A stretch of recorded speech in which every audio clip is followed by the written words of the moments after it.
Olá, pessoal, boa tarde a todos. Sejam bem-vindos a mais um movimento Todos pela Construção. Meu nome é Janaína Velar e eu sou da Eto Soluções. O movimento Todos pela Construção é uma iniciativa da Eto Soluções, da Associação Brasileira de Cimento Portland, Sebrae Nacional, Construliga e SNIC. Agora nós vamos ter um curso sobre patologia dos revestimentos de fachada com o engenheiro Renato Saad. Boa tarde, Renato. Seja bem-vindo. Obrigada por aceitar, topar esse desafio aí, de vir aqui apresentar um pouco dos seus conhecimentos, né, sobre patologia de revestimentos, né. Muito obrigada por poder compartilhar conosco as informações. Obrigado. Eu que agradeço, Janaína. Estamos aí. Ok, então vou deixar o pessoal com você, tá? Um bom curso. Muito obrigado, Janaína. Quero agradecer a Janaína, então, da Eto Soluções, pelo convite. Muito prazer. Prazer ao Davidson. Quero agradecer também o pessoal da BCP, Construliga, Sebrae Nacional, CENIC e ConstruLearning pelo convite feito aí. E, pelo que me falaram, eu sou o último dos moicanos, né? Eu vou dar a última aula de mais de 100, a ideia era fazer 100, éramos 100, né, palestras, e estamos aí. Quero agradecer a todos que estão entrando, né, no chat, meus colegas, aqueles que vieram assistir. Bom, eu tenho aí 20 minutinhos, 30 minutinhos, vou ser breve.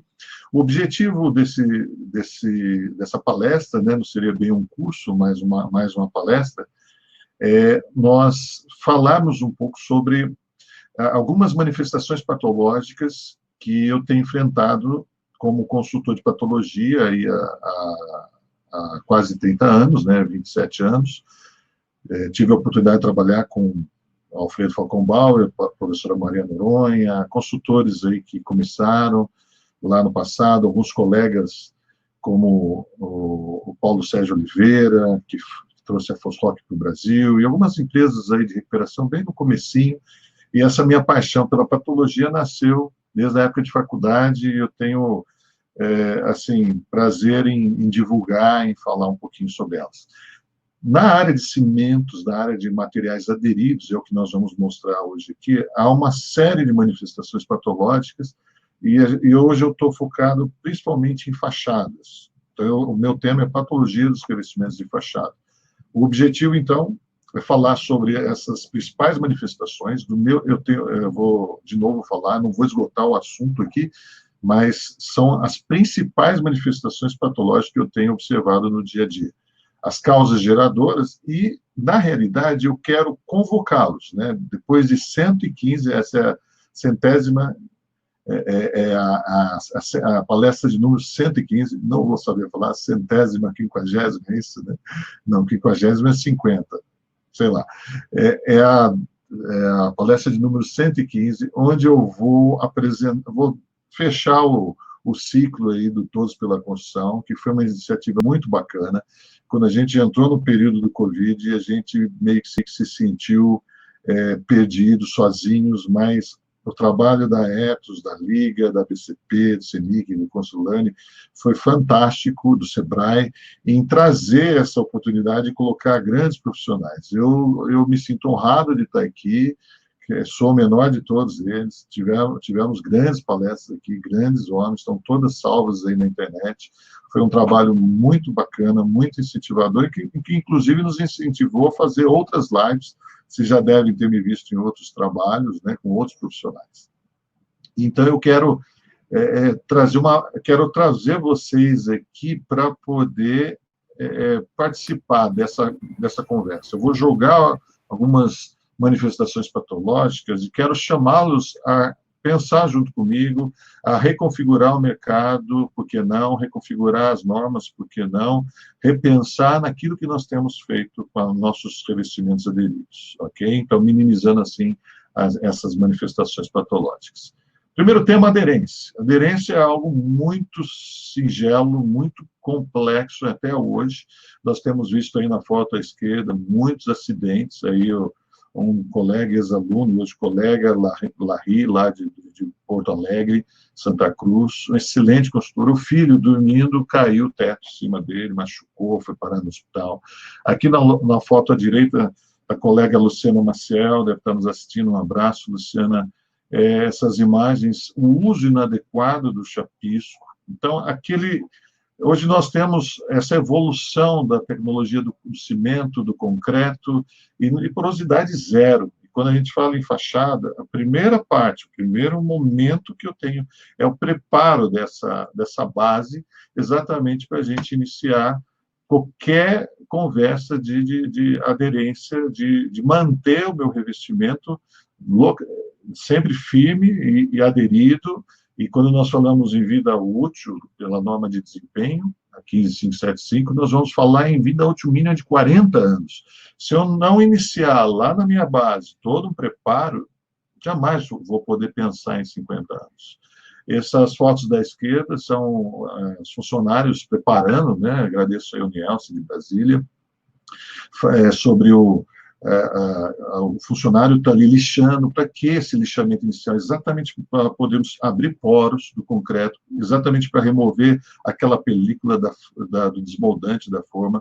A importância da lavagem. Ontem, inclusive, nós estávamos participando de uma reunião com a comunidade de Goiânia, falando sobre a importância de você. Nós estávamos conversando de fazer o revestimento, de repente, de baixo para cima e não de cima para baixo, e algumas construtoras lá de Goiânia se manifestou a favor, ela tem tido bons resultados, porque de cima para baixo nós estamos sempre sujando, e a etapa do dia seguinte sempre vai exigir uma limpeza. Antigamente nós fazíamos a fachada, deixávamos a fachada pronta, nós tínhamos uma plataforma, lembra, de cremalheira, vocês vão lembrar dessa época, eu não sou tão velho assim, pelo menos uns 20 anos atrás, 30 anos, a gente tinha aquela plataforma, a gente ia descendo ela na cremalheira e ia deixando o revestimento pronto. Hoje, devido aos balancios individuais, nós temos equipes mais à frente. Isso foi uma reclamação que eu recebi dos mestres durante um treinamento, onde eles comentaram que o funcionário que está mais rápido está sempre sendo prejudicado pelo que está mais atrasado, porque ele está sujando o balancinho dele. E durante um treinamento para mestres, eles olharam e falaram: poxa, olha que interessante, a importância da gente lavar sempre antes de iniciar a tarefa do dia seguinte. Exatamente. No lado, nas fotos centrais aí do lado direito, na foto central, eu tenho aí então os devidos chapiscos. A academia já definiu, já estudou, já fechou o assunto. Nas estruturas de concreto, nós devemos sim usar os chapiscos adesivos ou chapiscos colantes industrializados, porque eles têm aditivos ali capazes de manter uma ancoragem e sem criar filme. Não vou nem entrar no detalhe do chapisco duplo, que a chapiscagem dupla é um pouquinho mais complexa, chama atenção para vocês, porque pode criar filme e pode ter problema. Então, se não sabe fazer, se não tem o cuidado da mão de obra, fiscalização, treinamento, o ideal é só o chapisco na horizontal mesmo, nas estruturas, o chapisco industrializado, e nas alvenarias, o chapisco manual, ou projetado, que é o que nós temos preferido hoje em dia, exatamente pela mesma energia de compactação, problema de ergonomia, e esses assuntos já foram encerrados. A academia não tem mais interesse em estudar esses temas. Só que há um tema, mesmo assim nós temos visto falhas no nosso dia a dia, de obras novas, obras com 2, 3 anos apresentando manifestações de descolamento do revestimento. Na imagem do meio embaixo, da professora Helena Karasek, então eu tenho um funcionário fazendo a cura.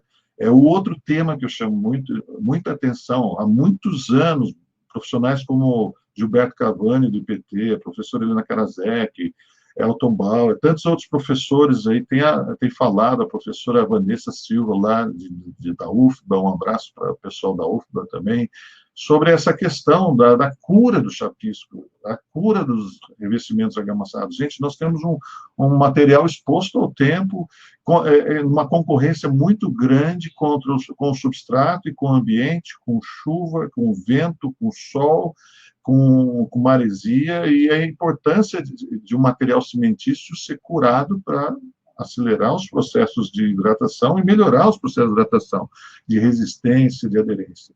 A professora fala, então, e a gente tem comprovado isso, usar um costal, um sistema simples, não precisa ser grandes coisas, grandes invenções. Ah, mas é caro fazer cura em fachada. Gente, o chapisco é a base, é o preparo, é o começo de tudo. Se ali tiver falho, tudo que tiver para frente, o emboço, a argamassa colante, a placa cerâmica, tudo vem para baixo.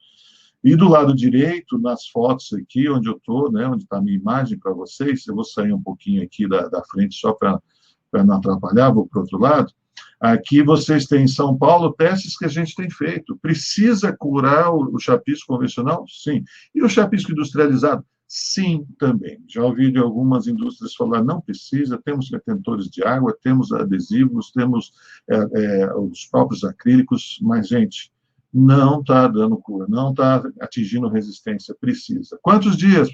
3 dias. Estudos mostram que ao terceiro dia eu tenho o pico da resistência, tá? Então, pelo menos 3 dias, ou pelo menos o teu revestimento está firme. Num teste muito simples, gente, é só passar aí, ó.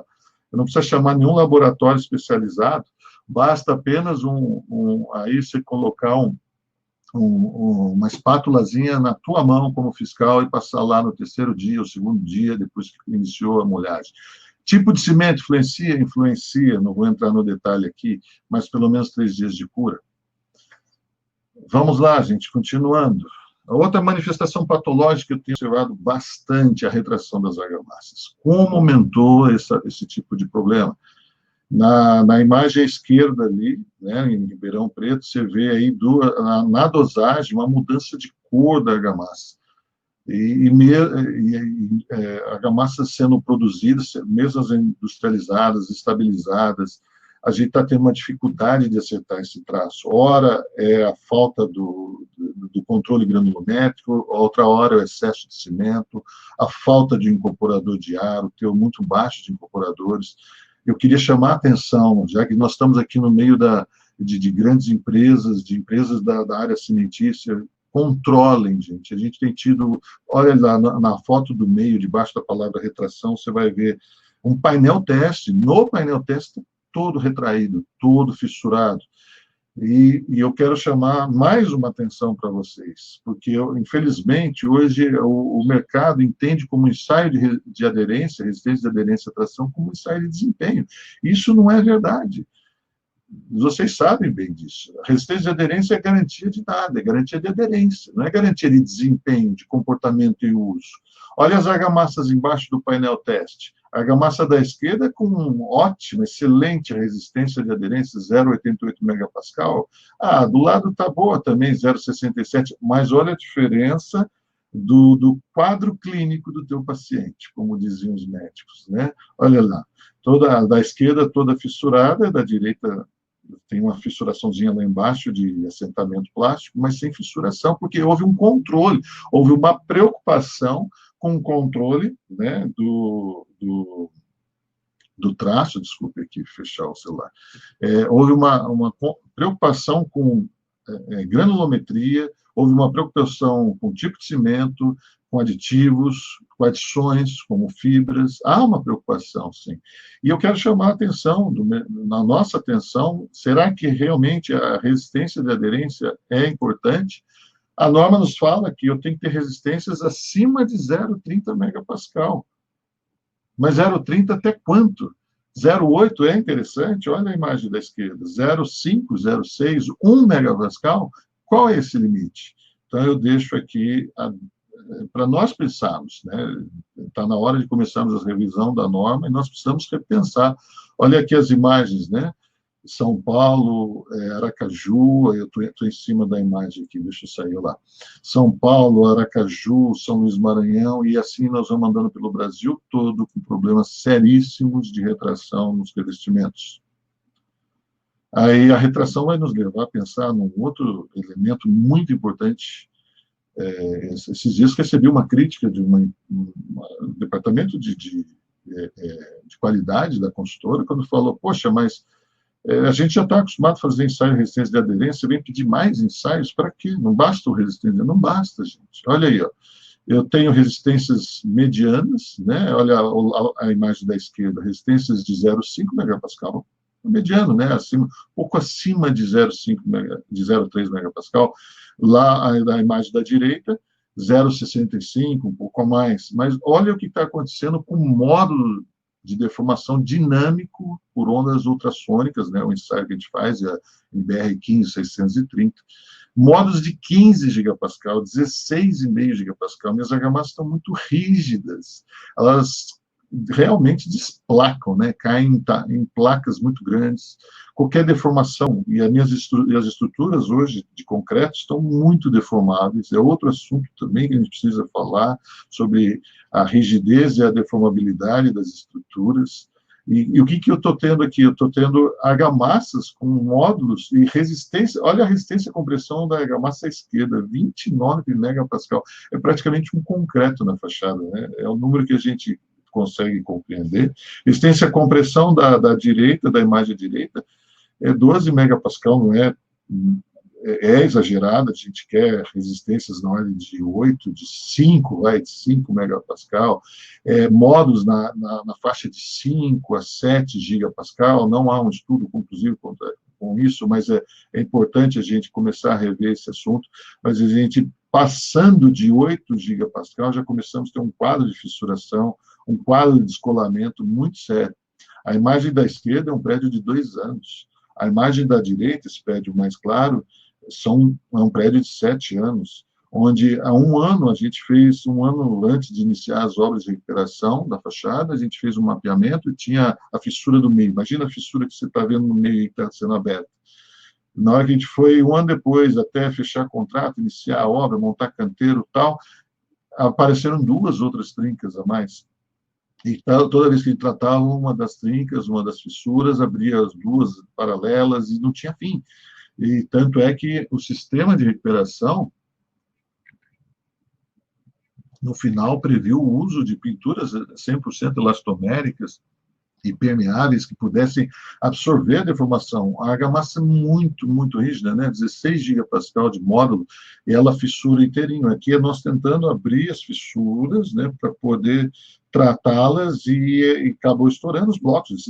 Esses pontinhos pretos que vocês estão vendo é o bloco do sistema de vedação todo furado, né, todo estourado, porque mesmo você cortando em pedaços pequenos, não se conseguia ali tirar sem arrancar ou seja, eu tenho uma alta resistência de aderência, mas não garanti nenhum desempenho desse revestimento, todo fissurado e com risco de queda. O prédio da esquerda está sendo monitorado, vai ser tratado agora e vai ser monitorado, porque apresenta um problema congênito muito grande, 15 gigapascal de módulo, 29 de resistência à compressão. Espessuras, né? Então, a gente saiu da base, chegamos nas argamassas, e as espessuras da argamassa, nós temos 2 limites.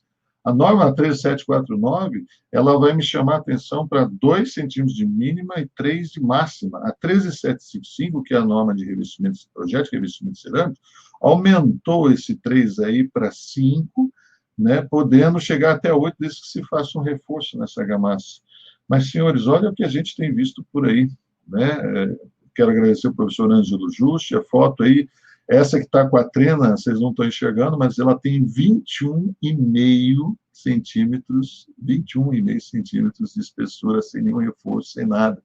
Um absurdo, né?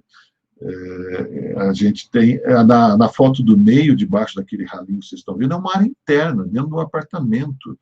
Tem quase 10 centímetros, eu não lembro mais, não estou conseguindo chegar aqui também, mas nós estamos com 10 está o vermelhinho ali, 9, 8, 7, em torno de 7 centímetros, 6 centímetros. Eu fui fazer um ensaio de resistência de aderência para mostrar para os alunos e não conseguia, porque a broca não chegou até o final. Do lado de direito, em cima, na esquerda, em cima, nós temos uma fachada, uma linha, na realidade, é um painel. Naquele painel de 12 corpos de prova, olha a variação de espessuras que eu tenho num painel de 12 CPs durante o ensaio, com espessuras aí na ordem de 12 centímetros.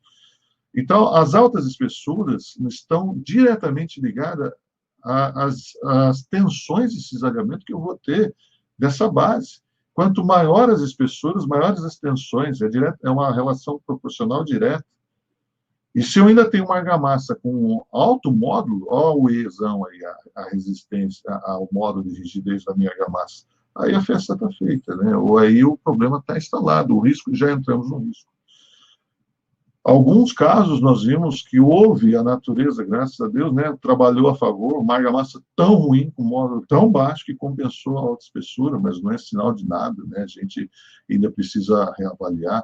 Baixas resistências de aderências, espessuras muito altas, mas as tensões ainda são baixas. Nós não tivemos problemas de descolamento pela tensão de cesariamento, mas eu tenho outros problemas associados à baixa resistência, a durabilidade, né, a vida útil desse revestimento. Se não tiver uma boa manutenção, uma proteção através de uma pintura, esse revestimento não vai durar muitos anos.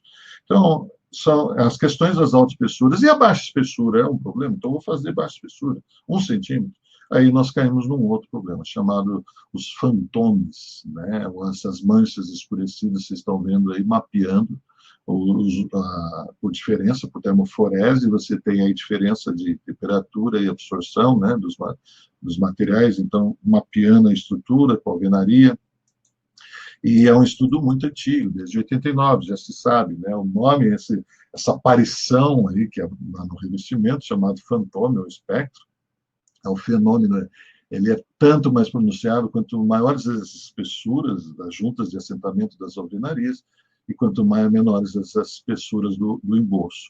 Então, altas espessuras, tensões, cesariamento, baixas espessuras, esse problema. O problema do fantôme, ele é complexo, porque é difícil de tratar. Hoje em dia, eu não testei ainda com as novas tintas elastoméricas, que são permeáveis, permitem respirar, mas nas tintas tradicionais, em 6 meses, 1 ano, você já está com toda essa formação de manchas escurecidas, por diferença por condensação mesmo, e na porosidade dos materiais existir. Então, uma maior concentração de fungos, de formação de manchas de poluição, de sujidade. E essas tintas novas ainda não testei, mas é um problema complexo de você resolver isso aqui. Ah, mas que bom, tem baixa espessura, mas você tem uma outra manifestação patológica. Vamos entrar um pouquinho nos revestimentos cerâmicos. A gente tem visto aí edifícios muito novos. Ontem também foi uma discussão na comunidade da construção, a gente estava conversando, vou sair um pouquinho aqui de baixo, olha lá, um prédio de 7 anos, olha como os revestimentos cresceram. E se você olhar na foto à esquerda em cima, você vai ver as juntas. Tem juntas direitinho a cada 3 metros na vertical, a cada 6 metros na horizontal.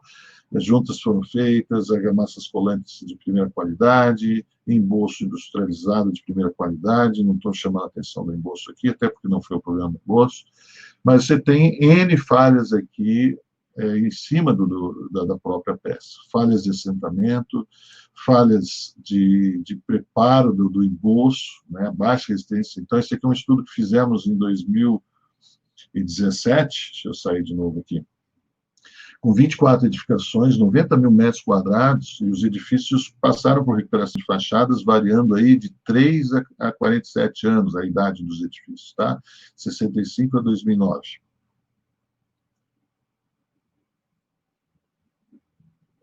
O que a gente observou? Esse estudo feito pela Luciana Varela, nossa parceira, aqui dentro do escritório, e que nós observamos o seguinte, que as principais manifestações patológicas associadas ao descolamento no revestimento cerâmico são 4 grandes grupos, né? Então, as placas com alta expansão por umidade, EPU, o embolso com baixa resistência superficial, falhas de assentamento da placa cerâmica e ineficiência das juntas de movimentação. Vocês veem aí que dos 4 maiores manifestações patológicas, tirando a expansão por umidade, que é um problema da placa cerâmica, o restante é falha na nossa execução, a mão de obra. E por que essa mão de obra está falhando tanto? Né? Falhando nas espessuras, aí o lado esquerdo, som cravo durante o ensaio de percussão, argamassas lá dentro estão todas altas espessuras, todas retraídas. Do lado direito da imagem aqui, deixa eu sair da frente, você tem as baixas resistências superficiais do embolso, gerando muito descolamento de revestimento cerâmico. Você vai ter revestimentos cerâmicos aí no lado esquerdo, tanto em placa cerâmica prensada, quanto em placa cerâmica extrudada do meu lado direito, né? a falha da mão de obra no assentamento. Então, a baixa resistência superficial é aquele excesso, né, de desempenho para deixar a superfície lisa, aquele excesso de água que é jogado para desempenar. No assentamento, como é o caso que nós estamos vendo aqui, a falha da quebra de cordão, o tempo em aberto estendido, a falha da dupla colagem, as placas cerâmicas estudadas, gente, toda a vida, desde a norma de 96, a 13755, de 1996, já indicava a importância de você imprimar, né, as placas cerâmicas estudadas, aquela que tem um rabo de andorinha atrás, né, aquelas garras, ela tem que ser dupla colagem, senão não entra, além de não entrar argamassa e garantir a aderência, a pessoa ainda nessa imagem, vocês podem ver na imagem da direita embaixo, você vai ver que existe uma falha na posição do cordão, né? Ele assentou contrário ao cordão que ele passou no revestimento.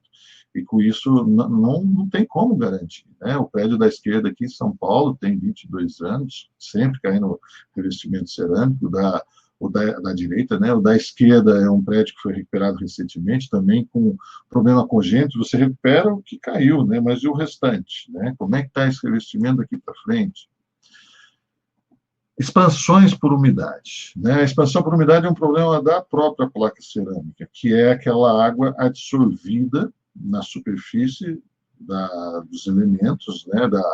Das moléculas de sílica ali da cerâmica, que fazem, que por atração, vão acabar aumentando o tamanho da peça. Então, é um termo técnico para dilatação higroscópica das peças cerâmicas, que quase todas as peças cerâmicas sofrem. A gente tem que prestar muita atenção em questão de piscinas, fachadas, salões, onde eu tenho um ambiente com umidade, e essa umidade não é absorção, tá? É umidade por adsorção, é molecular essa impregnação da água, de atração da molécula de água, e quanto mais amorfo e vítreo for ter o material, menos cristalino, maior será essa expansão por umidade. Nós temos estudos desde 1907 sobre expansão por umidade. É um caso muito sério. Quais são os sinais da expansão por umidade? Eu vou sair aqui da frente.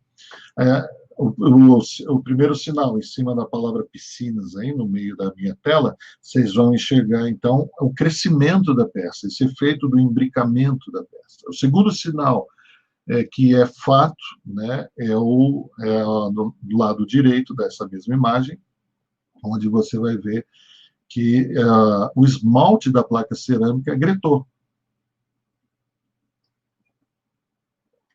O gretamento, sim, é comprovado que é um problema de expansão por umidade, isso já é fato consumado. Com relação ao imbricamento das peças, eu posso ter outros fatores associados, né, como uma junta que não está se movimentando direito, falha na própria junta, que vai levar tensões nessa região em volta de junta, eu tenho o próprio encurtamento das estruturas, deformação lenta.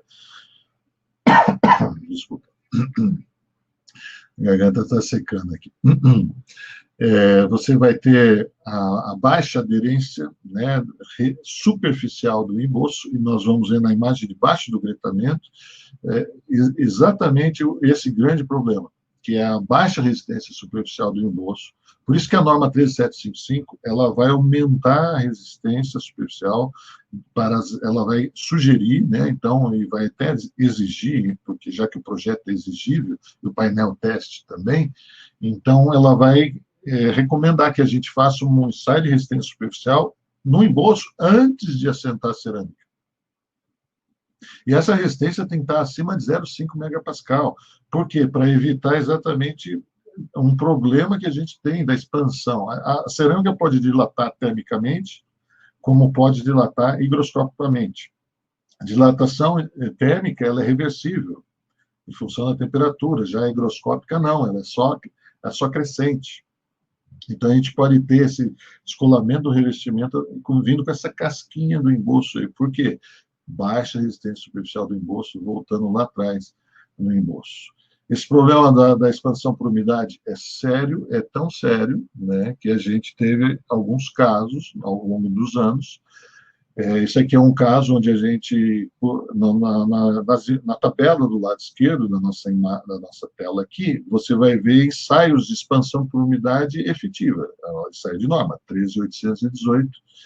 Ela vai dizer para você fazer a requeima da peça e colocar em água fervente por 24 horas. E nós temos aí valores médios na ordem de 0,28, 0,30, 0,31, 0,32. Essas peças com 0,30, elas cresceram, como vocês viram ali nas imagens, gretaram e descolaram. E por que aconteceu isso? Né? Mas a norma não fala em 0,6 milímetros por metro, e aqui nós estamos falando em 0,3 milímetros por metro, 0,28 milímetros por metro. Na tabela de baixo, você vai ver aí que todas gretaram nesse ensaio, e a norma 3.818 diz que não é para gretar. E aí nós somos mais fundo, né? Quero aí cumprimentar o colega, o Paulinho da Planville, que junto com a Promo lá de Joinville, a gente foi provocado a fazer todo esse ensaio. O que está acontecendo na placa cerâmica? Então, na imagem de baixo da tabela ali, você vê DT, TG, né, termogravimetria, ensaios termogravimétricos, TG, DTG, em cima, no meio da imagem, fizemos ensaios de microscopia eletrônica, do lado direito, EDS, embaixo, as imagens do EDS, e mais embaixo, difração de raio-x, e nós fomos caçando e ensaios de aderência, comparando com ensaios de aderência, ensaios de expansão por umidade, gretamento, e chegamos à conclusão, gente, que não mudando a mão de obra, não mudando a argamassa, não mudando a concepção construtiva, não mudando a forma de assentamento, o elemento que sobrou para nós foi exatamente a placa cerâmica. E nós, então, em 690 mil metros quadrados de revestimento entre fachadas e áreas internas, a partir de 2009, realizados mais de 1.500 ensaios de expansão por umidade, eu posso chamar a atenção de novo para o mercado. Está na hora da gente rever a 13.818. A 13.818 diz o seguinte, que expansão por umidade é por acordo. Então, o construtor, né, na hora de comprar o revestimento cerâmico, ele deve fazer um acordo com a indústria cerâmica. Aquele número, 0,6 milímetros por metro, eu vou deixar, então, a dúvida aqui no ar. É altíssimo, é muito alto. Em 1949, o Fiorito já falava, né, no livro dele, o livro sobre assentamento de revestimento argamassado, que a gente deveria usar 0,3, ele comprova matematicamente, ele tira, né, ele faz os cálculos, vê a dilatação higroscópica, a dilatação térmica, observa que a dilatação higroscópica é muito mais alta que a térmica, e aí ele limita em 0,3, ele chama a atenção que o 0,6 já é muito alto, quando chegar a 0,6 já está tudo caindo. O LENEC, né, em 2000 já havia um alerta para revestimento de fachada, pedia 0,1 milímetros por metro para revestimento de fachada no ensaio EPU feito em norma, em fervura, de ensaio de norma. E o que nós observamos aí nesses 690 mil metros quadrados, mais de 1.500 ensaios de expansão por umidade, é que quando ela está acima de 0,3, igual ou maior, a gente já está tendo um deslocamento, descolamento. Entre 0,25 e 0,29, alguma patologia, e esses prédios, inclusive, esses edifícios estão em monitoração desde então, desde 2009 para cá. E menores que 0,25, não observamos patologia. Há um erro aqui no meu slide, eu escrevi todas gretaram desses ensaios, mas não obrigatoriamente a cerâmica vai gretar. Nós tivemos outros ensaios com expansão por umidade altas, mas acima de 0,3, expansão de umidade em autoclave acima de 1 milímetro por metro em autoclave, né? Mas não gretaram. Então, nem toda cerâmica que tem expansão por umidade alta greta, mas toda cerâmica que gretou tem expansão por umidade alta. Os ensaios mostraram, então, nesses ensaios todos, o que está acontecendo, por que essa expansão por umidade é tão alta. Então, a informação que obtivemos desses ensaios foram que haviam fragmentos de filosilicatos, ou seja, a gente não saiu da fase argila para a fase cristalizada. Na queima, houve uma cristalização amorfa, então a gente tem 60% de fase não cristalizada e 30% de quartzo, ou seja, só sobra 10% de material cristalizado e uma massa muito porosa. Bom, gente, minhas recomendações, estou Estou fechando aqui nossa apresentação rápida, né? Mas para chamar nossa atenção, para a gente repensar o que nós estamos fazendo. Análise integrada ao projeto de revestimento de fachada a partir da NBR 13755 de 2017, não, ela é para revestimento cerâmico, mas por que eu pus no item revestimentos argamassados? Gente, ali há um manual. Está certo que as normas de revestimento argamassados ainda não foram atualizadas, mas essa 13755 nos provocou o pessoal de argamassa a rever procedimentos de ensaios, procedimentos de treinamentos, procedimentos de compra de material, de aplicação, de painel teste, faltava essa informação para nós no mercado, não é verdade? Então, o painel teste está embaixo aí, olha, o preparo do substrato, né?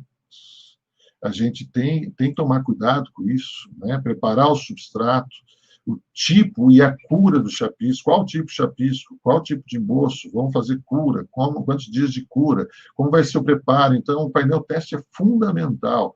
E o painel teste, gente, pelo menos 4 meses antes de iniciar qualquer... Não adianta, já estou com todas as alvenarias prontas, a argamassa já está aí, vamos fazer o painel teste para iniciar. Eu estou atrasado, preciso começar, não posso esperar mais 28 dias. Ah, não deu certo esse painel, preciso testar outra argamassa, não deu certo essa mão de... Não dá, gente. Tem que ser com 4 meses. Chama a atenção de vocês. A norma fala em 3, eu falo pelo menos 4. O ideal é como nós estamos fazendo em algumas consultoras. Começou, saiu do desembramento do segundo pavimento, já vamos para lá, já vamos fazer as vedações e já vamos naquele local fazer o painel teste. Utilizar argamassas de baixo módulo e resistências moderadas à tração na aderência. Eu não quero altas aderências, não quero 1 megapascal. Como? Por meio de adição de teores moderados de cimento ou o estudo de voltar a usar a cal. Nós paramos de usar a cal aqui.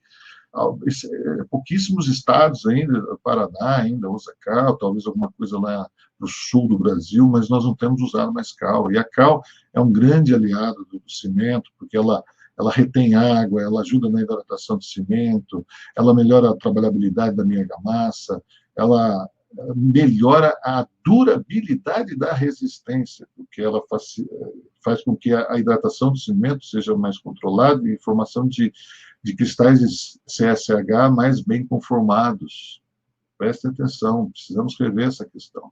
Espessuras, revestimentos, entre 20 e 30 milímetros, como manda a norma, nós estamos pagando um preço muito alto pela falta de prumo das nossas edificações. E para os revestimentos cerâmicos, o cuidado, né, com essa dupla colagem. A norma a 375 já fala em dupla colagem paralela. Então, peças acima de 400 centímetros quadrados, obrigatório a dupla colagem. E a dupla colagem com cordão paralelo, não mais cordão cruzado. A quebra do cordão, então, o cuidado com o tempo em aberto, o arraste da peça, ou então argamassas específicas para situações específicas. Grandes formatos estão chegando. Nós não temos mais peças 60 por 60 já de porcelanato. E hoje em dia já não estão nem sendo fabricados mais, são maiores do que isso, porque já saiu de moda, agora é 73 por 73, 80, 100, e assim vai. Então temos que estudar esse sistema novo. Né? Não podemos só ir na base da moda, né?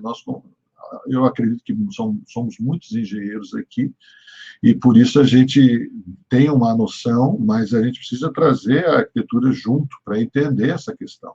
Ou então, para grandes formatos, deixar de fazer revestimento aderido e vamos para os revestimentos aerados ou os revestimentos ventilados. Expansão por umidade é por acordo, é você ligar lá na fábrica e falar, olha, eu quero, segundo a norma a 3818, expansão por umidade efetiva menor que 0,25. Fica aí uma experiência baseada em muitos metros quadrados aí de análise, muitos anos. Não gretar no ensaio de gretamento. E, muito importante, nós esquecemos que nós somos engenheiros ou arquitetos, estamos na frente de batalha, sim, estamos na frente do canteiro, a gente está mais presente na obra. A importância da fiscalização, a importância de subir no balancinho, a importância do treinamento da mão de obra. E ontem, nessa conversa que tivemos com a comunidade goiana, o professor Ângelo Juste, o professor Oswaldo Cascudo, Helena Karasek, quero agradecer à comunidade de Goiânia, Ontem nós discutimos muito isso. O fato de se ter o projeto de revestimento de fachada já provoca uma preocupação diferente por parte da empresa, porque ela vai estar preocupada em escolher os materiais, em treinar a mão de obra, ela vai ser confrontada a fazer alguma coisa diferente. Ela não vai comprar o projeto e engavetar. Não tem lógica. Né? E é nesse projeto que vai chamar a atenção, olha, de cura, tipos de argamassa, tipo de cimento, o que eu quero de módulo dessa argamassa, de espessuras. Bom, eu encerro por aqui. Queria deixar duas palavras, uma do sábio Salomão, né, há 3.000 anos antes de Cristo, 2.000 anos antes de Cristo, 3.000 anos antes de nós. Olha que ele dizia que os planos bem elaborados levam à fartura, mas o apressado sempre acaba na miséria. Cuidado com os nossos prazos. Não vos enganeis, né? Aí o apóstolo Paulo, de Deus não se zomba, pois o que o homem semear, isso também colherá. É a famosa lei da semeadura. A gente tem colhido muitas manifestações patológicas. Essa é a minha frase. Engenharia, aprendi com um professor de física, ele dizia que engenharia era física e bom senso. E eu, depois do Lava Jato, acrescentei ética. Muito obrigado. Janaína, eu encerro por aqui. Davidson, não sei quem está aqui comigo. Quero agradecer a todos. Bom, antes de mais nada, boa tarde, meus parabéns, um excelente curso, tá? Foi muito enriquecedor, basta ver pelo número de perguntas que nós tivemos, assim, a gente está com um universo enorme aqui de perguntas, isso mostra que não se esgotou, pelo contrário, é um tema maravilhoso e, inclusive, fica à disposição aí, se você quiser, como o Davidson já colocou em outros momentos. A partir dessa iniciativa veio uma nova empresa, a Control Learning, e eu acho que eu já posso falar em nome de todos, que a gente ficaria muito feliz em contar com algum curso, alguma coisa sua, um pouco mais ampla, um pouco mais maior, porque, assim, gerou tanta pergunta que eu estou tentando descobrir por onde que eu começo. Peço... A Janaína falou para mim, você tem que fazer 3 perguntas que se você acha importante eu fazer, pergunta para mim, eu vou provocar as pessoas, deixa que elas façam as perguntas, tá bom? Olha, eu vou dizer para você, eu acho que a provocação foi bastante positiva, porque eles realmente se sentiram motivados a fazer isso, né? Também fica uma brincadeira que eu tenho uma foto na minha casa igual a essa que está na sua parede aí, da Torre. Isso dá um certo alinhamento, motivação.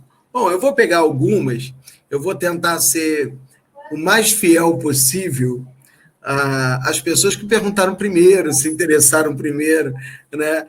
Peço desculpas aos demais se a gente não conseguir acomodar todas elas, tá bom? Mas vamos direto, né? Bom, o Fabrício Silva fez uma pergunta assim, professor, quer dizer, ele já te conhece, né? Qual o método de dosagem de voz que você indica para as aulas? Vejo que não existem muitas referências, principalmente em relação a A/C ou o término da coleta da argamassa. Teor de umidade, né? Teor de umidade aí. Isso. Olha, não, fala, é para você mesmo. Eu não sei seu nome, desculpa. Felipe Honorato. Felipe Honorato, poxa vida, não associei você à imagem. Não se preocupe aqui, a atenção é em você, rapaz. Assim, fiquei bastante impressionado, porque eu ouvi a palestra inteira, entrei desde o início e falei, nossa, nem vou me identificar, vou ficar aqui quietinho. Não, mas a Janaína tinha me falado, mas eu estava com outra pessoa na cabeça. É um prazer, né, te conhecê-lo. Eu acho que foi o primeiro que você colocou no grupo, né, de todos pela construção, agradeço. Bom, Fabrício, é o seguinte, olha, a gente tem essa mania, né, Felipe, da gente querer criar formulinhas básicas. Que tipo de argamassa você recomenda? Depende, né? A norma de desempenho, aliás, começa assim. Ela pergunta, o começo da norma de desempenho é assim, a norma. Onde você está? Então, desempenho ou recomendação vai depender da situação de exposição, do tipo de estrutura que você tem. Por isso, se exige um projeto de fachadas. Eu não recomendo nada. Eu vou recomendar módulos mais baixos, teores menores teores controlados de cimento, teores controlados de relação de ar incorporado. Ontem a gente estava discutindo um caso de uma argamassa perfeita, uma granulometria perfeita, tudo perfeito. Cimento, cal, tudo perfeito. E retraiu e fissurou. Por que retraiu e fissurou? Fomos olhar, era a questão da morfologia da areia. Então, tem tanta coisa envolvida aí. Depende da região que você está, da areia que você tem, se a areia artificial, se a areia se a areia artificial eu posso construir, né? Mas depende, ela vai ser um agregado mais poligonal, então vai consumir mais, vai exigir mais cimento. Então depende, né? Tá bom? Então, teor de umidade, depende. Brasília, teor de retenção, né? Na realidade, a retenção de água da minha argamassa, ela tem que ter pelo menos 85% para cima. Né? Brasília, que nessa época do ano, que a temperatura é lá em cima e a umidade lá embaixo. Né? Em Manaus, que chove todos os dias. Pois é, eu acho até muito bacana eu ouvir essa sua colocação, porque muitas vezes a gente na engenharia se depara com isso, né? Nós vivemos modas, né? Aquele modelo, aquela situação, aquele sistema construtivo é uma moda. É muito comum para a gente na Ethos perguntar, bom, qual é o melhor sistema construtivo? Depende. Depende para onde você vai construir, o que você vai fazer, quanto dinheiro você tem, tudo vai impactar, né? Eu acho que é muito legal essa sua colocação. Tem uma pergunta aqui da Silvia Vieira, que também assim, dá uns grandes parabéns aí para você. Abraço, minha querida professora, gente. Que honra. Bom, ela pergunta assim, com base na sua experiência, adoro esse tipo de pergunta, porque qualquer coisa que eu falar tá certo, né?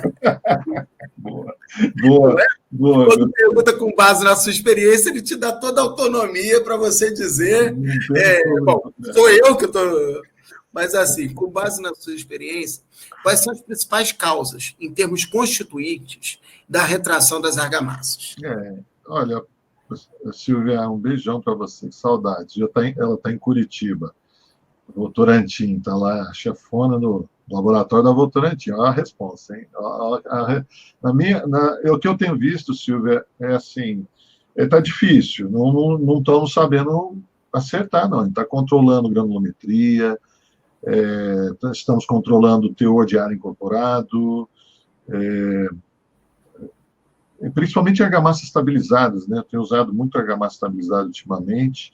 As industrializadas, eu tenho sentido dificuldade, meu teor de cimento muito alto, então os módulos estão muito altos, agregados muito finos, então está dando muita retração, está difícil. A gente precisava melhorar isso aí, a gente precisava rever essa questão da granulometria, dos finos, e do teor de ar incorporado. Nós precisamos chegar no... E a argamassa ela é sensível, né? Normalmente eu compro argamassa por desempenho, né? É assim que eu ensino meus alunos. Então, para essa região, eu vou ter baixa capilaridade, baixo módulo, mas eu quero maior retenção de água. Só que se põe muita retenção de água, diminui o tempo de puxamento, aumenta o tempo de puxamento, o funcionário reclama. Então, é complexo, viu, Silvia? Por isso que eu falo, temos que fazer o painel teste com antecedência, para a gente ir testando, não deu certo, faz outro, experimenta. E eu acho, nós consultores, somos culpados, porque nós deveríamos parar de comprar na prateleira, né? O que você tem aí para a fachada? Não é assim. Né? A gente deveria comprar, e tem excelentes argamassas, e tem aquelas argamassas que vocês sabem, os construtores, os industriais estão aqui de argamassas, né? Que você tem ela pronta para aquele consultor chato, igual eu, que chega lá na hora e fala, eu quero módulo tal, eu quero capilaridade tal, eu quero retração tal, e assim vai, né? Normalmente eu uso a norma francesa, tá? A Meruc, então eu vou na densidade, módulo, capilaridade, Meruc, né? A resistência à compressão, e é isso aí. E retenção de água.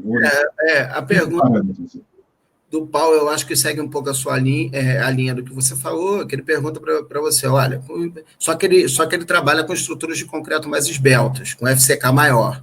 E ele pergunta para você e fala das questões, revestimento, característica, detalhamento, a estrutura da fachada. Ele faz um comentário aqui bem interessante e pergunta para você, bom, qual sua recomendação? Ótima pergunta.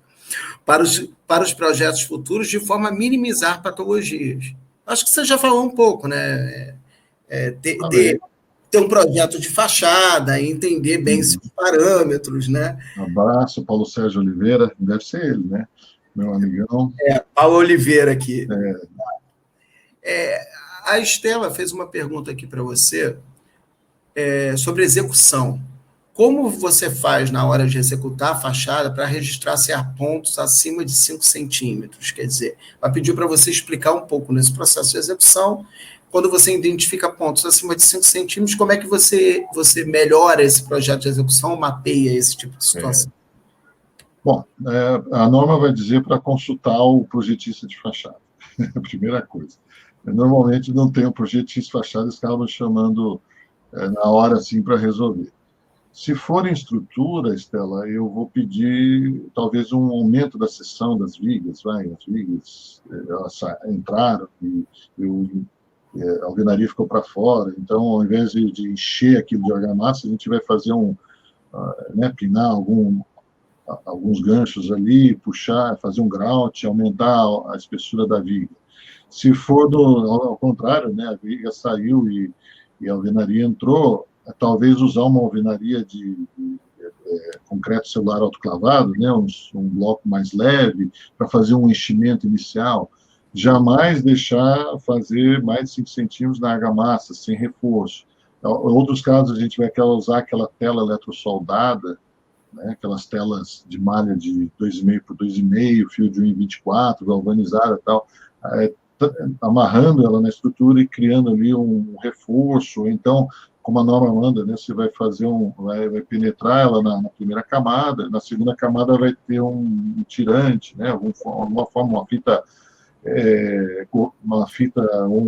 alguma forma de eu prender essa tela lá na base. O ideal é você, né, se você tiver muitos pontos, é chamar logo o calculista, porque você já vai ter aumento Eu vou tentar sempre evitar sobrecarregar a estrutura, mas se não tiver jeito, nós vamos ter que fazer um trabalho multidisciplinar aí com o calculista, porque vai gerar talvez uma sobrecarga, ou então ele vai me dar essa solução de aumento de seção de vigas, né? Tá? Depende também, né, Honorato? É uma pergunta muito genérica, né? Mas normalmente assim. Tem várias perguntas aqui no mesmo estilo. Eu vou fazer uma do Tiago para encerrar e depois eu vou passar para você as palavras finais, que elas são basicamente perguntando questões sobre a tipologia de revestimento cerâmico a ser utilizado. Quer dizer, qual seria o melhor, como é que eu entendo melhor por situação. Eu entendo que isso deve ser um pouco complexo, né? A gente fala assim no achismo, como você falou, de características. Mas como são muitas perguntas sobre a questão do revestimento cerâmico, era legal você falar um pouquinho sobre isso, de tipologia, e depois, se você quiser, estar aberto às suas considerações finais, porque felizmente ou infelizmente, eu acho que felizmente e infelizmente nosso tempo está chegando ao fim. É muito bom quando a gente chega e vê um curso que ele gera você sair dele não com certezas, mas com dúvidas, querendo aprender um pouco mais. E nesse quesito você está de parabéns. Obrigado. Por favor. Falar um pouquinho dessa questão das tipologias de revestimento, melhor a ser usado, entendendo características. Foram todas aquelas recomendações que eu dei no final, né? A gente estudar o revestimento. É difícil você dizer, faz assim, né? Porque eu posso estar me comprometendo com uma coisa que funciona bem aqui em São Paulo e não funciona bem lá em Fortaleza, né? Como o professor Dado Cabral está aí, obrigado, Cabral, mandar um abraço, Ana Cecília, ela viu a foto dela aí, lá em Aracaju, Ângelo, Douglas, um abraço a todo mundo aí, mas, gente, é difícil a gente dizer que existe uma argamassa perfeita. Não vai existir, vai existir a boa para aquela obra, né? O Paulinho da Planville, ele costuma dizer assim, o que é boa, né? O que é boa para você? Então, depende, né? É o desempenho do sistema. Então, vamos lá, eu tenho um revestimento cerâmico aderido, eu tenho só uma pintura, eu tenho uma situação de exposição, o prédio está sozinho, o prédio é muito alto, esbelto, de frente a uma região muito contaminante, industrial, ou o próprio mar, a gente tem ataque sulfato em fachadas. Aqui na Marginal Pinheiros, estávamos discutindo esses dias, até com o professor Eduardo Cabral e o professor Daniel Veras, da Federal, como a gente tem corrosão de armaduras, não sei se vocês já repararam isso, Paulo, você está assistindo aí, nas fachadas voltadas para a Marginal Pinheiros e Tietê, aqui em São Paulo. Interessante. E aí aquela fachada, assim, a de trás, a do lado, nem tanto, mas aquela voltada e ataque por sulfato, né? O sulfato do próprio rio ali que libera. Então, a argamassa ideal, acho que seria aquela argamassa que a gente projetou ela para aquela situação de exposição. Tá? Perfeito. Bom, suas palavras finais. Bom, quero agradecer mais uma vez a Ethos, né? Quero agradecer o Construliga, a BCP, agora o Constru Learning, né? O Sebrae Nacional. Que evento fantástico. A Priscila Taíla, lá do Sebrae lá de Salvador. Quero agradecer a todos vocês que me escutaram aqui pela oportunidade da gente poder falar, né? Fui o último, mas vamos encerrar com chave de ouro, Honorato? Sim ou não?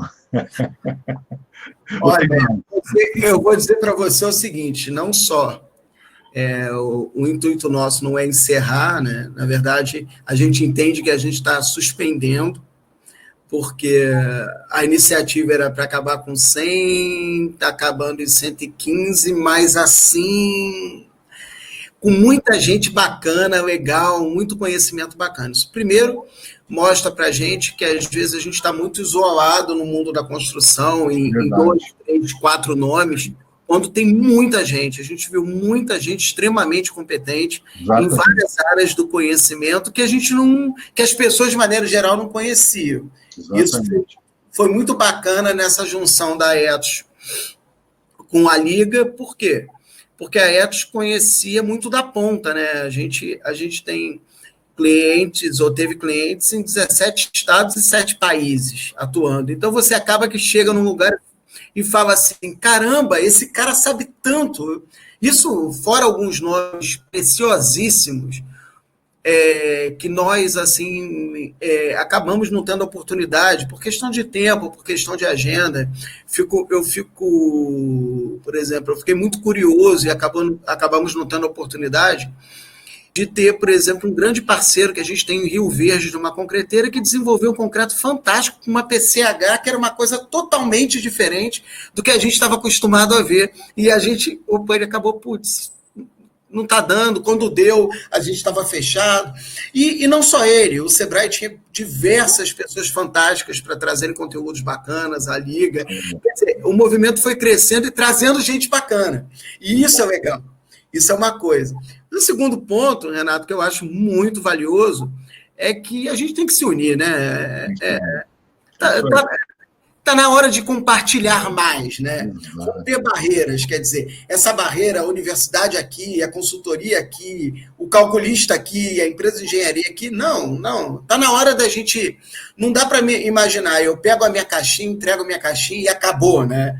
Porque no fundo, a gente se envolve, todos nós nos envolvemos, não numa edificação, mas no sonho de alguém. Então, quando aquilo dá problema, né, ou no caso gera uma patologia, ele gera uma consequência para alguém. Né? E é importante a gente ter isso. A gente se preocupou muito com a questão não só técnica, e tivemos cursos excelentes em termos técnicos, mas a gente se importa também muito com a questão humana. São pessoas que estão envolvidas e eu acho que a gente não pode perder isso. Eu acho que o meio acadêmico, por exemplo, precisa disso. Precisa. Eu sou um cara que, nesse ponto, eu sou uma exceção, tá? Porque eu fui entrar na engenharia no mestrado. Eu sou doido, né? Eu sou economista com mestrado em engenharia, doutorado em matemática. Nossa! Então, é uma outra coisa, né? Às vezes você transita um pouco. E é bacana você perceber como as pessoas estavam dispostas a ajudar. Sim. É o seu caso aqui. Nossa, eu fico imaginando como para, às vezes, alguns estudantes ou alguns colegas que não têm acesso a uma qualidade de um conteúdo como o que foi apresentado por você e que agora está ali, está público, está para todos, né? Então, isso é uma coisa muito bacana. Eu vi pessoas que no início diziam, eu não vou passar, meu conhecimento é meu e tal, e no final olharam e entenderam assim, putz, cara, pelo contrário, vai aumentar minha oportunidade, vai aumentar minha integração, vai aumentar até os negócios, né? Porque... Sabe o que aconteceu, Norato? A gente levou a barra, né? Como diz o outro agora, né? A moda agora, elevamos o nível aí. Então, boas palestras geraram... Opa, peraí, a engenharia é muito mais do que a gente imaginava, não é simplesmente comprar a argamassa por preço, comprar a estrutura pelo FCK. Peraí, tem coisa a mais aí. E eu, complementando o que você falou, só aproveitar e dar um abraço para o Robson Bozeguini, lá da Associação de Engenheiros e Arquitetos de Osasco, obrigado, o Wellington também, lá do Espírito Santo, obrigado. Eu queria, Douglas, obrigado, gente, Rafael, é uma turminha que está acompanhando a gente nas lives aí. Mas complementar o que você falou, o conhecimento não é nosso, né? O conhecimento, lógico, cada um vai ter a sua experiência de vida, ter seu negócio, mas o conhecimento é da engenharia, da boa engenharia. A gente tem que difundir isso, né? A gente montou um grupo chamado Novos Patologistas, onde a gente procura divulgar esse conhecimento, a gente procura mostrar para os mais novos quem foram os patologistas originais que deram início, e eu também sempre brinco, né? Inclusive, meu apelido é Daddy Shark, não sei se você sabe, conhece a musiquinha do Daddy Shark? Vou deixar todo mundo agora com a cabeça ruim. O Daddy Shark é o final da cadeia alimentícia, né? O patologista é o final da cadeia da construção, e eu me deixaram para a última aula, exatamente, porque o que acontece? Nosso trabalho, ele infelizmente é insustentável. Me dói ter que arrancar uma fachada inteira, viu, Romato? Apesar de eu viver disso, esse é o meu trabalho, mas hoje em dia eu tenho atuado bastante na obra para evitar patologia no futuro. É o ideal. Eu para encerrar, assim, em nome da Ethos, em nome da Construliga, em nome da ABCP, do SNIC, do Sebrae Nacional, eu só posso agradecer, cara. Eu entendo o seguinte, tanto você quanto seus colegas estão mais do que convidados. A ideia nossa é voltar com essa iniciativa ano que vem. A ideia foi meio doida, mas a ideia é vir não com 100, mas com 1.000. Opa, olha aí. A ideia é essa. Se a gente vai conseguir, não sei. Mas quando a gente disse que seriam 100, as pessoas disseram assim, vocês estão loucos, não dá para fazer nenhum por semana, quanto mais 100. E agora a gente está com 115 e está aí. Eu acho que faz parte do nosso processo. Então, não só você, como seus colegas, estão mais do que convidados, sim, a fazer parte, a trabalhar com a gente nessa parceria, nessa nova empreitada do Construlearning, mas também para o próximo ano, a gente quer, em 2021, vir com todos para a construção de novo. A nossa ideia é que ele esteja presente, mas que a gente trabalhe assim, em vez de ter você na patologia, vamos ter, por que não 30? 30 caras, 50 caras. E aí a gente buscar as entidades, buscar as empresas. Poxa, vamos aumentar essa discussão da engenharia. Trabalhar aquele negócio de popularizar o bom conhecimento. Exatamente. O bom conhecimento. Exatamente. O bom conhecimento. Até para que a gente possa corretamente monetizar esse bom conhecimento. Porque quando você não populariza, as pessoas não sabem muito bem quem procura. Ou o que procuram, né? E o que procuram? Qual é o problema que estão enfrentando? Lembre-se, o cara que está numa edificação como essa, ele muitas vezes ele não entende nada e tem que encontrar uma solução porque a placa cerâmica dele está caindo. Alguns deles vêm a você, outros deles vêm a alguém que está longe de ter o conhecimento que a gente observou aqui. É verdade. Então, assim, meus parabéns. Obrigado. Eu fico muito feliz de estar nesse curso de encerramento nosso desse ano. Fico muito feliz por um lado, lastimo por outro, porque em algum momento tem que acabar, até os novos ciclos começarem. Novos ciclos. Novos ciclos. A gente está vivendo uma época de reaprender a fazer isso, né? Exatamente. Então, eu dou os parabéns, repito, em nome da Ethos Soluções, em nome da Construliga, em nome da Associação Brasileira de Cimentos Portland, do Sindicato Nacional da Indústria do Cimento e do Sebrae Nacional. Dou os parabéns ao Renato, dou os parabéns aos outros 114 eventos que ocorreram ao longo desses 2 meses, e espero que tenhamos muita paz, muita tranquilidade e saúde para continuar a fazer mais um pouco pela engenharia e pela construção civil do Brasil. Agradeço ao tempo disponibilizado por cada um, agradeço o entendimento das pessoas que estão do outro lado nos assistindo. Entendeu? Em alguns momentos não são situações onde uma única resposta é a solução, tem várias soluções, tem vários fornecedores, tem vários perfis. O importante é você buscar o melhor conhecimento, e eu acho que o Todos pela Construção conseguiu passar isso. Muito obrigado a todos e até a próxima, se Deus quiser. Obrigado. E os vídeos estão todos gravados, ficarão no canal. No nosso canal do YouTube. E abraço, Renato. Abraço. Muito obrigado. Tchau, tchau, Honorato. Prazer. Tchau, pessoal.